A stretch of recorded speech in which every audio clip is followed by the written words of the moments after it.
Bonjour à tous. Voilà, donc ici, je vais parcourir avec vous donc, tout ce qu'il faut un peu savoir sur les interruptions. Donc souvenez-vous, on en a parlé quand même pas mal lors du dernier labo. Et souvenez-vous, on avait pas mal parcouru, je vais dire, le cours de Bigonov, hein, si vous vous souvenez bien. Donc ici, je vais vous remontrer un petit peu dès le début. Je ne vais pas, moi, ici, reprendre tout dans les moindres détails hein, par rapport à la notion des interruptions. Mais bien, je vais quand même ici repasser en grande ligne. Donc souvenez-vous, l'idée d'un système basé sur les interruptions, c'est que ben, vous allez avoir toujours un programme principal qui est représenté ici sur la partie ici de gauche. Par exemple, ce programme va réaliser un certain nombre de tâches. Et puis, à un moment donné, vous risquez, pour une raison quelconque, d'être ce qu'on appelle interrompu. Donc, je vous avais expliqué pas mal de choses, notamment sur les notifications. Un exemple, notamment avec vos GSM, lorsque vous recevez une notification, vous êtes interrompu. Hein, vous êtes en train, par exemple, d'étudier et vous êtes interrompu, par exemple, pour aller lire un de vos messages Facebook ou autre, par exemple. Donc, je trouvais que cette analogie était quand même pas mal faite, visiblement, par rapport, je veux dire, à ce genre de situation qui est celle que nous allons rencontrer au niveau des microcontrôleurs. Alors, donc l'idée, c'est que vous avez un programme principal qui peut à tout moment, j'insiste bien à tout moment, et à n'importe quand, bien entendu, être interrompu par une source, ce qu'on appelle une source d'interruption, et ça on va voir un peu plus en détail. Et donc qu'est-ce qui va se passer à ce moment-là? C'est que votre programme principal, hein, que vous étiez en train d'exécuter, sera simplement interrompu et vous allez alors, si vous voulez, exécuter. Vous allez sauter, on appelle ça sauter dans une autre partie du programme, bien spécifique aux interruptions, et vous allez sauter pour exécuter un certain nombre d'instructions qui, une fois terminées, vous permettra alors de revenir au point où vous avez été interrompu. Et je le répète, cet endroit-ci peut très bien se trouver à n'importe quelle partie de votre programme. D'abord, le système est bien fait, qui fait que même quand vous êtes interrompu n'importe où, vous reviendrez toujours là où vous avez été interrompu. Donc ça, c'est vraiment le schéma de principe que je voulais vous montrer. Alors, ok, permettez un instant, voilà, je m'y retrouve dans mes documents. Voilà, pardon. Alors, je poursuis. Et donc, dans le document de Bigonov, souvenez-vous, il avait repris notamment un exemple de chambre d'hôtel où vous avez à la limite quelqu'un à l'accueil, ici qui est représenté par la sonnette, et vous avez finalement ici des personnes dans des chambres qui peuvent finalement vous appeler.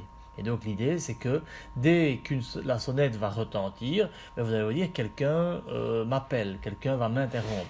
Ça peut très bien dans ce cas-ci être la chambre 1, la chambre 2, la chambre 3 ou la chambre 4. Tout ça, on en avait déjà aussi parlé. Et donc l'idée, c'est qu'est-ce que vous constatez? C'est que si une personne dans la chambre 1 appuie sur le bouton, mais il s'avère que cette action d'appui sur le bouton devrait, si vous avez envie de gérer les interruptions, enclencher ici la sonnette. Qu'est-ce qu'on constate directement? C'est que pour que ça puisse se réaliser comme cela, c'est qu'il faut que quelque part l'interrupteur qui est présent ici soit fermé, ainsi que cet interrupteur-ci que je dirais que je représenterai par l'interrupteur général. Alors, on constate que si ces interrupteurs-ci et celui-ci sont fermés, si une personne dans la chambre 1 appuie sur ce bouton-ci, que va-t-il se passer? Il va d'une part allumer cette lampe-ci, et va d'une part activer quelque part la sonnette.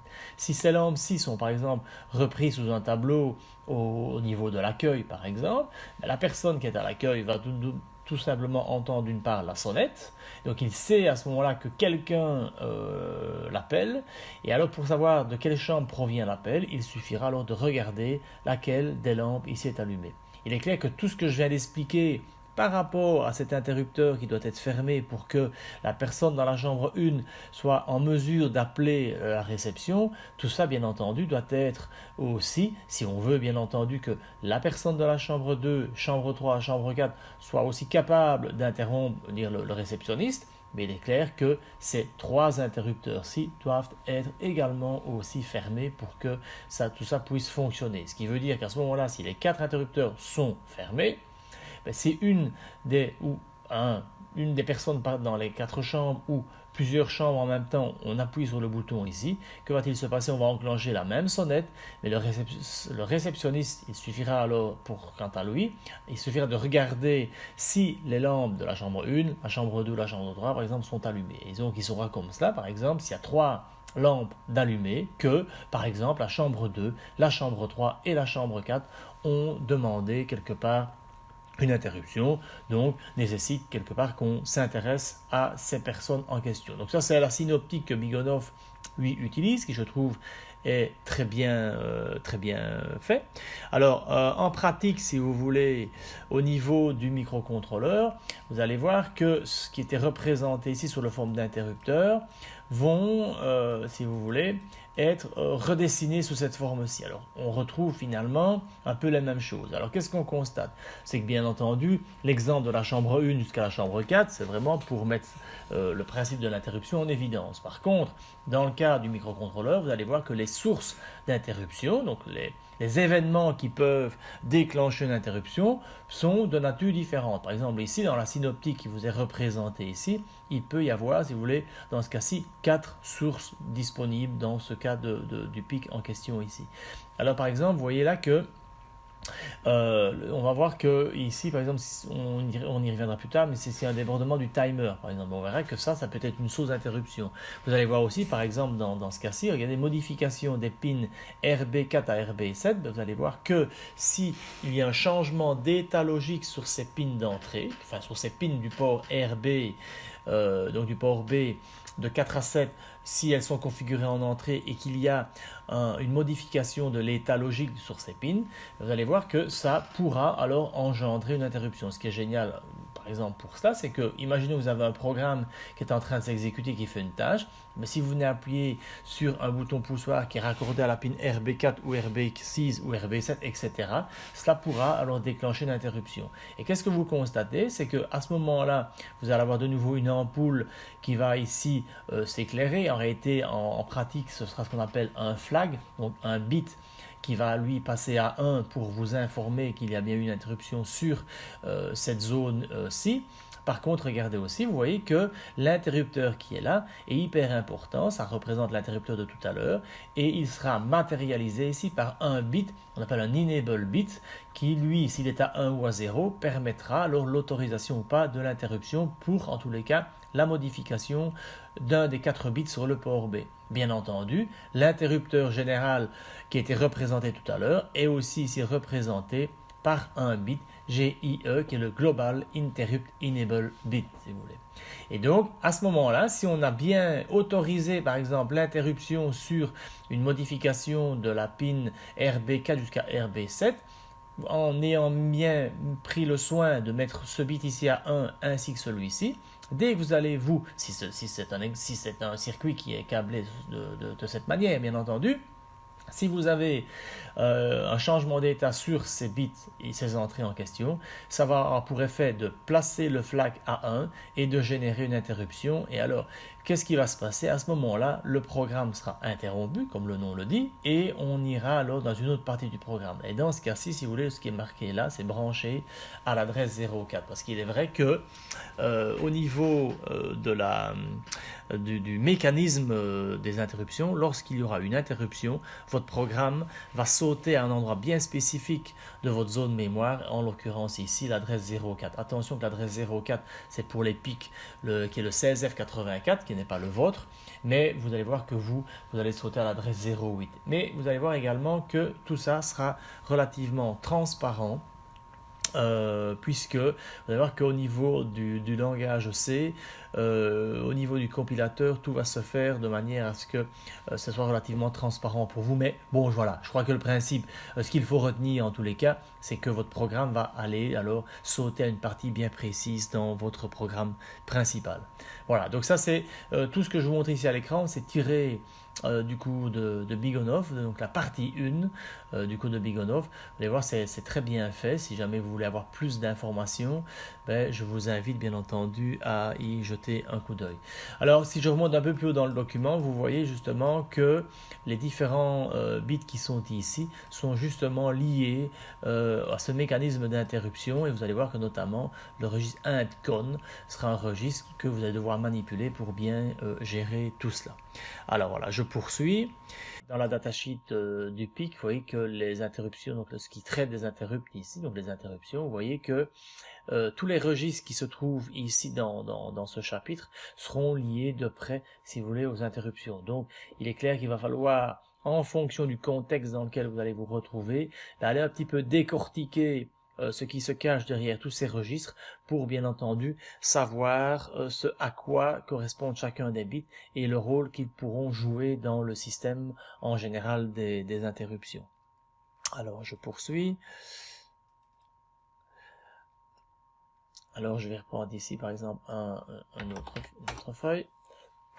Excusez-moi.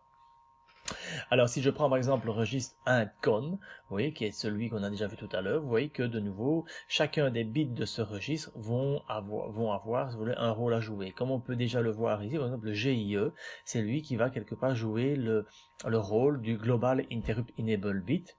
D'ailleurs, si vous voulez ici pour l'instant, je ne vous parle pas du GIEH, parce que vous allez voir que comment je vais dire, on va voir peut-être avec Madame Liberator, mais il est possible que vous ne deviez pas l'utiliser, mais en tous les cas le GIE, ça c'est un bit qui va être utilisé, qui est le Global Interrupt Enable Bit, d'accord. Alors vous voyez par exemple ici, si je reprends le int0IE et le int0IF, et ben ceux-là correspondent aux interrupteurs notamment liés à l'interruption 0 qui correspond au bit RB0 de votre microcontrôleur. Alors j'insiste bien sur le fait que il ne faut pas confondre, regardez, le int0IE et le int0IF. Le IE c'est enable, c'est pour activer ou désactiver, si vous voulez, l'interruption, tandis que le F c'est le flag.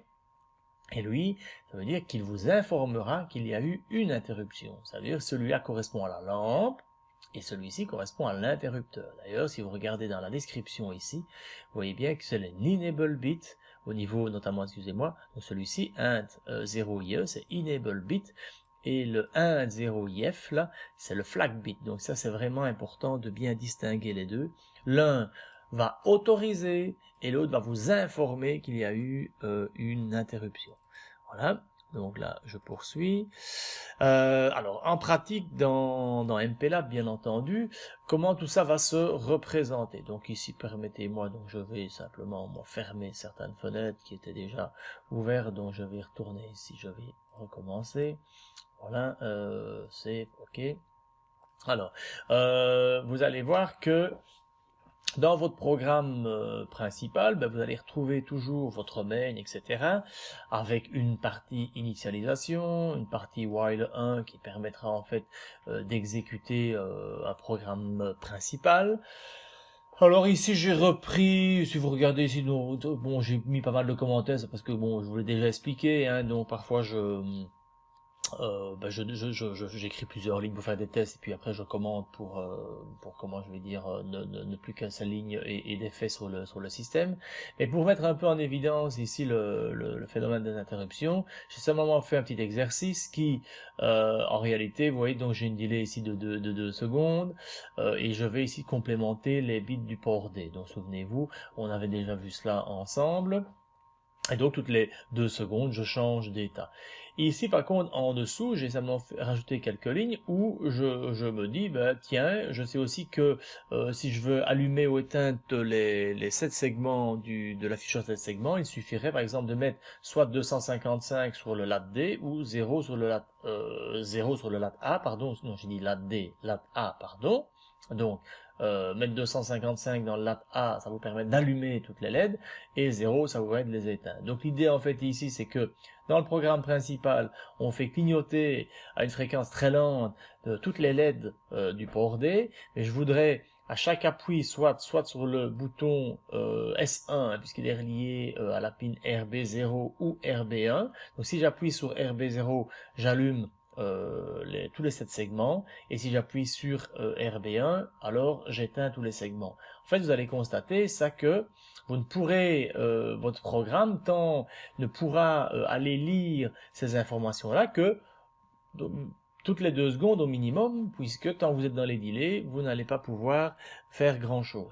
Alors ça, vous allez tout de suite comprendre que c'est souvent ennuyant, bien entendu, puisque, comme je vous ai déjà expliqué, comme on est dans une boucle pratiquement pas infinie, mais en tous les cas une boucle très longue, on ne peut rien faire en attendant. Et donc ça, si vous testez ce programme-ci, vous allez voir que ça fonctionne, mais vous allez devoir laisser votre votre doigt appuyé sur le bouton un certain laps de temps pour que ce test soit pris en compte. Alors justement là, on pourrait très bien alors là utiliser les interruptions pour pouvoir réaliser cela. Alors pour pouvoir, ou en tous les cas pour que le système sache qu'il devra prendre en compte les interruptions, vous allez devoir créer une nouvelle fonction donc en dehors du main. Alors soit cette déclaration de cette nouvelle fonction, vous pouvez la déclarer dans le main.c, par exemple juste au-dessus du main ici, donc vous pourrez très bien l'ajouter ici à la ligne 16, ou en dessous, ça c'est un peu comme vous voulez. Moi par contre j'ai pris l'option en fait de séparer le programme principal des programmes liés aux interruptions. Donc moi ici, si vous voulez regarder, j'ai ajouté un nouveau fichier que j'ai nommé interruption.c, tout simplement. N'oubliez donc pas que si j'utilise un interruption.c, j'aurai son équivalent bien entendu en .h, mais ça j'ai envie de dire je n'y reviens pas. Et donc dans interruption.c, c'est là que vous allez en fait déclarer. Alors donc ici, ne regardez pas encore pour l'instant le code qui est ici, regardez simplement ici l'entête. Donc vous allez déclarer une fonction. Alors le nom de la fonction, vous pouvez l'appeler comme vous voulez. Donc par exemple ici, moi j'ai appelé interruption, mais vous devez la déclarer avec void, comme d'habitude, interrupt. Ça va? Le mot interrupt ici permettra au compilateur alors justement de faire des choses spéciales. En tous les cas, c'est que il va lui il va aller placer plutôt le code qui aurait été le résultat de la compilation, donc le code machine qui est le résultat de la compilation, il va être placé à une adresse bien spécifique, notamment dans ce cas-ci l'adresse 08. Puisque lorsqu'il y a une interruption, le programme counter va quant à lui sauter à cette adresse 08, et ça se fait de manière automatique. Et du coup, à ce moment-là, vous exécuterez, si vous voulez, ces lignes de code-ci. Alors là, je vous demanderai même pour l'instant, je vais les mettre ici en commentaire, de ne pas vous tracasser de ces lignes-ci pour le moment. Mais je voudrais simplement, moi, attirer votre attention sur le fait que si je reviens dans mon programme main, ici, l'idée c'est que si je décommande ceci, donc je vais donc moi ici le faire, attends, c'est pas que je me trompe par rapport à mes lignes, voici. Donc voilà, donc l'idée c'est que je vais faire ceci, mais j'aimerais bien aussi toujours, bien entendu, tenir compte de l'appui sur mon RB0 et mon RB1, mais cette fois-ci non plus dans les parties main du programme, mais cette fois-ci dans la partie interruption. Donc qu'est-ce que je vais faire là maintenant? En fait, je vais, alors une fois qu'il y aura que je vais appuyer sur un des 2 boutons, cela aura pour effet de générer une interruption. Puisque on sait au niveau du PIC 18F45K20 qu'il y a 3 bits, donc le RB0, RB1, RB2, qui peuvent être tous les 3 une source d'interruption. Alors, l'idée en fait ici, regardez, c'est que une fois que j'appuierai sur un des 2, que va-t-il se passer? Ça aura pour effet de faire passer à 1 le flag INT0IF ou le INT1IF en fonction de l'interrupteur sur lequel vous allez appuyer.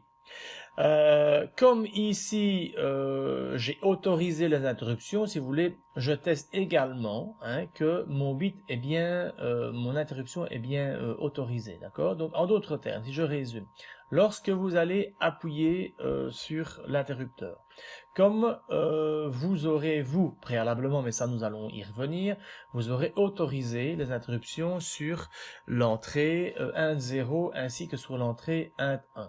Qui correspondent respectivement aux bits RB0 et RB1. Si vous appuyez dessus, ça va engendrer automatiquement une interruption et donc le programme va sauter ou va appeler, si vous voulez, cette fonction interruption. Que va-t-il se passer? On rentre dedans et donc là, qu'est-ce que je fais? Bien sûr, comme je n'ai qu'une fonction interruption, je dois moi savoir si vous avez appuyé sur l'interrupteur int 0 ou l'interrupteur int 1. Puisque, en fonction de l'un ou de l'autre, vous allez devoir exécuter différentes tâches. Donc, si je reprends par exemple le cas de l'interrupteur int 0, donc du coup, regardez, quand je suis dans la routine interruption, je vais tester si le flag est bien passé à 1, parce que va-t-il se passer si vous appuyez sur l'interrupteur? D'une part, il y aura une interruption, et d'autre part, le flag int0if va passer à 1. Et donc, du coup, le test que j'exécute ici pourra être vrai. Comme je vous expliquerai un peu plus tard l'intérêt de mettre malgré tout, même si je les ai autorisés préalablement, mais ça je vais y revenir, mais attendez un petit peu. Même si vous avez fait une autorisation, il est nécessaire en fait de tester malgré tout ici dans cette partie si cette autorisation a bien eu lieu, ou plutôt si cette autorisation est bien, si vous voulez, effective. Pourquoi? Parce que comme vous n'avez qu'une zone où vous allez rentrer dans la partie liée à l'interruption, il est possible qu'à un moment donné dans votre programme, vous ayez décidé de désactiver à un moment donné, si vous voulez, par exemple, l'interruption 1.0, pour une raison quelconque. Hein. Bon, ça, c'est dans un autre cas de figure, bien entendu. Mais imaginons que vous appuyez sur l'interrupteur 1 et aussi sur l'interrupteur 0. Que va-t-il se passer si vous ne faites pas un test comme quoi l'interruption a bien été autorisée, mais coûte que coûte, vous allez tout de même sauter ici, parce que comme vous allez appuyer sur les deux interrupteurs, on va placer les deux flags à 1, parce qu'attention, le fait que si le flag ici n'est pas activé, mais qui par exemple est à 0, si vous appuyez, vous aurez quand même le flag ici qui va passer à 1. Donc le fait que le bit, enable bit ici, soit par exemple à 0, si vous appuyez sur 1, 0, celui-ci passera quand même à 1. Ce qui veut dire que si vous ne faites pas ce test-là, dans certains cas de figure, vous pourriez très bien, en fait, exécuter des choses liées à une interruption alors que vous n'avez pas envie de le faire parce que vous ne l'aviez pas autorisé. Alors, je ne suis peut-être pas très clair, mais à mon avis, à la limite, posez-moi des questions en commentaire et alors, je reviendrai peut-être sur cette question plus en détail en fonction, je vais dire, de vos envies. Mais voilà. Mais donc, je vous conseille, vous allez voir que dans la majorité des programmes, on fait chaque fois un test, si vous voulez, du flag et du bit, d'enable pour pouvoir alors exécuter les lignes de code liées alors à cette interruption-là. Donc, en d'autres termes, si j'appuie sur l'interrupteur int 0, alors que ce que je demande de faire ici, c'est d'allumer toutes les LED. D'accord? Donc je mets le lat A à 255. Une petite chose qu'il ne faut jamais oublier, c'est que le flag en question là ne se remet pas à 0 automatiquement. C'est vous qui devez systématiquement le remettre à 0 à cet endroit-là. Donc là, c'est vraiment quelque chose qu'il ne faut pas oublier, parce que si vous ne le faites pas, alors même si vous n'appuyez plus sur l'interrupteur 1, 0, le flag restera 1, et il y aura toujours une interruption qui sera générée à chaque retour dans la fonction main. D'accord? Donc toujours toujours y remettre le flag à 0. Une fois que vous l'avez quelque part testé qu'il est à 1, vous exécutez ce qu'il faut. Ici, il pourrait bien sûr y avoir plusieurs lignes, mais toujours à la fin de bien le remettre à 0. Alors vous avez compris bien entendu la suite, puisque pour le int 1, j'applique le même raisonnement, et donc dans ce cas-ci, si vous appuyez sur l'interrupteur 1, enfin plutôt, je pense que c'est l'interrupteur 2 en réalité, mais qui est connecté à l'input int 1, ben vous allez en fait regarder ici, éteindre, si vous voulez, les 7 segments. Bien entendu, vous devez remettre à 0 le flag en question. Simplement, faites attention, c'est un peu spécifique, mais regardez, le flag int0if est lié au registre intcon, d'accord, tandis que le flag int1if, regardez, est associé au registre intcon3. Et ça, je vous réfère à aller voir dans la datasheet et vous verrez tout cela bien entendu en détail. Et donc, à ce moment-là, du coup, vous allez alors ici passez à chaque fois dans cette routine, à chaque fois que vous allez agir sur l'interrupteur. Et donc du coup, maintenant, si je reviens dans mon main, alors ici, regardez, tout le reste est en commentaire. Hein. Donc voilà, donc avant d'aller dans le main, simplement ici, ne vous tracassez pas de l'autre partie de code, simplement je vous explique cette partie ici. Et donc maintenant, si je reviens dans le main, ben là, quelque part, bien entendu, je vais retirer ces lignes-ci, hein, et donc, même si vous êtes, parce que vous allez bien vous rendre compte que vous serez principalement toujours dans des délais, puisque ça prend 2 secondes, et ça prend peut-être une instruction ou 2, 3 instructions du microcontrôleur, donc ça veut dire que en majorité du temps, vous allez être calé dans les délais. Mais ce n'est pas grave, parce que même si vous êtes calé dans les délais, dès que vous allez appuyer sur un des 2 interrupteurs, eh ben en fait, vous allez sauter, vous allez appeler quelque part la fonction ici, interruption.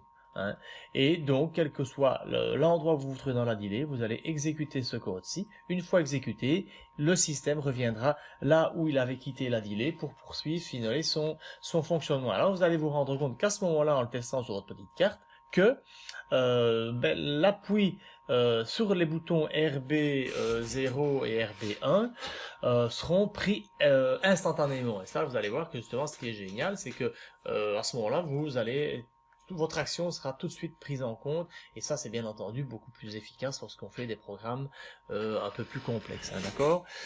Alors voilà, donc je pense, au vu du temps, j'avais envie ici aussi de traiter du timer, mais je me dis que ça pourrait être traité dans une autre partie, parce que je pense que déjà la vidéo ici est relativement longue, et donc à la limite je préfère m'en arrêter là. Par contre, ce que j'ai oublié bien entendu, et ça si je ne vous avais pas expliqué ça, vous risqueriez de peut-être vraiment d'être bloqué, c'est que souvenez-vous, c'est que bien entendu que pour que tout ça puisse fonctionner, vous allez devoir alors faire une certaine configuration, bien entendu, de manière préalable, dans la partie, bien sûr, ici, qui est la partie init. Donc, si je vais dans le fichier ici, donc, souvenez-vous, donc le init, moi, je l'avais écrit dans le fichier mylib. Si j'ai double-cliqué sur mylib, vous allez retrouver ici un certain nombre de choses assez classiques. Ici, si vous voulez, j'ai de nouveau ici défini mon timer. Alors bon, je vais pas ici rentrer dans tous les détails parce que ça fait notamment partie des exercices suivants. Ce que j'ai décidé ici, vous allez le comprendre pourquoi, c'est de modifier la fréquence de mon timer. Elle n'est plus dans ce cas-ci à 1 MHz mais à 250 kHz. Voilà, c'est un choix. Bien entendu, il est clair que comment je vais dire moi, ceci peut avoir un impact sur le fonctionnement de votre programme, mais souvenez-vous, dans le main, d'ailleurs ici, ce qu'il faudra faire, bien entendu, ça faites attention, c'est que le define ici avec le xstall frec, bien entendu que le 2 mégas ici devra, c'est une erreur de ma part, puisque en réalité la tempo ici utilisée sera faussée, puisque quelque part, souvenez-vous, la delay milliseconde ici, entre parenthèses 2000, qui correspond à 2000 millisecondes, sera faussée, ne sera plus juste, puisque cette constante qui est ici, la valeur donc de 2 millions qui est ici, bien entendu, est basée sur la configuration de l'oscillateur en interne. Donc il est clair que tous les exercices précédents, on utilisait une fréquence de 2 mégas. Ici, pour des raisons que vous allez comprendre plus tard, parce que l'exercice suivant, on vous demande de travailler avec une fréquence de 250 kg. Mais il est clair que ici, voilà, vous devriez bien entendu soit modifier la config ici pour obtenir 2 mégas, ou alors modifier, alors si vous voulez ici, l'étiquette ici de 2 millions. D'accord, et mettre 250 000, d'accord. Alors, je reviens dans mon init. Alors, une petite subtilité, si vous regardez bien ici, donc pour modifier le registre OSCON, en fait, si vous travaillez avec le OSCON bit.ircf, en fait, comme vous savez que le IRCF, regardez, je vais d'ailleurs faire CTRL, clic, et là vous allez directement dans la définition, vous voyez qu'en réalité, le IRCF sont les 3 bits, d'ailleurs c'est marqué ici, les 3 bits qui auront le rôle, qui vont jouer le rôle de la configuration, si vous voulez, de l'oscillateur. Et donc du coup, comme vous savez que vous travaillez ici sur 3 bits, il vous suffit là d'écrire cette ligne-ci, bien entendu en utilisant le point IRCF, égale, alors là vous pouvez travailler en binaire uniquement avec 3 bits et ça aura pour effet de modifier uniquement les 3 bons bits conformément à la datasheet. Alors, regardez les nouveautés, bien sûr, ici, c'est que pour traiter les interruptions, vous aurez, bien entendu, comment je vais dire, devrez, bien entendu, c'est activer, donc, l'interruption globale, en plaçant ici un 1 sur le global interrupt enable bit, d'accord? Ça correspond à votre interrupteur principal. Et vous allez devoir aussi, respectivement, activer les deux interruptions ici sur la pin 1.0 et 1.1. Alors, je sais ici qu'il y a une ligne supplémentaire que je pourrais d'ailleurs ici mettre entre commentaires puisque je ne l'utilise pas. Simplement, vous allez voir que dans un autre exercice, il vous est demandé de gérer le timer 0 par le biais des interruptions et donc du coup, il faudra aussi alors activer l'interruption liée au timer 0. Donc j'ai envie de dire, même si vous ne l'utilisez pas et qu'il est activé, en fonction de votre programme, ça peut ne rien changer. Donc ici, je l'ai laissé parce qu'en fait, ce programme-ci englobe plusieurs choses. Et notamment, si vous regardez plus loin, voilà, ici, il y a toute une série de lignes qui sont utilisées, qui servent à initialiser le timer 0. Mais à la limite, ici, ne vous en tracassez pas. On peut aussi ici le mettre entre commentaires. Mais bon, voilà. Mais par la suite, bien entendu, lorsque vous travaillez avec le timer 0, ces lignes-ci auront toute leur importance. Et comme d'habitude, chacun des bits que vous retrouvez ici, bien sûr, joue un rôle. Et pour savoir le rôle que chacun des bits joue, pour bien comprendre la fonction de timer, vous devez vous référer à la datasheet. Voilà, donc je crois ici que je n'ai rien oublié de spécial. Bon, ben la seule chose, si je reviens ici dans interruption.h, bah, simplement, ça c'est assez connu. J'ai simplement ici déclaré ma fonction interruption de type interrupt. Donc ça, je veux dire, ce n'est pas, c'est pas nouveau pour vous. Voilà, ici je vais sauver pour pouvoir fermer mon fichier. Et donc voilà, a priori là. Oui, vous avez alors le include delay qui est ici. Je pense que vous pouvez aussi ne pas trop vous en préoccuper parce qu'en fait moi j'ai fait d'autres tests au niveau des délais, mais a priori vous n'en avez pas besoin. Donc voilà. J'espère que je n'ai pas été trop vite, hein, parce que bon, c'est pas toujours évident de structurer tout cela. J'aurais-il, je pense que par rapport aux explications que je vous ai données lors du dernier labo et ceci, j'espère que l'ensemble vous permettra alors de comprendre les fondements de ce mécanisme-là. Je vais dire, n'hésitez pas en commentaire à laisser vos questions. N'hésitez pas à me dire s'il y a des choses qui sont pas très claires pour que je puisse alors éventuellement refaire une autre petite vidéo et ainsi peut-être vous apporter un complément d'information. Donc il va falloir aussi peut-être que je refasse une autre vidéo pour un peu aborder, vous expliquer un peu le principe du timer qui est très très utilisé bien entendu dans les programmes de manière générale dans les microcontrôleurs. Voilà, je vous souhaite une bonne lecture, un bon travail et à bientôt.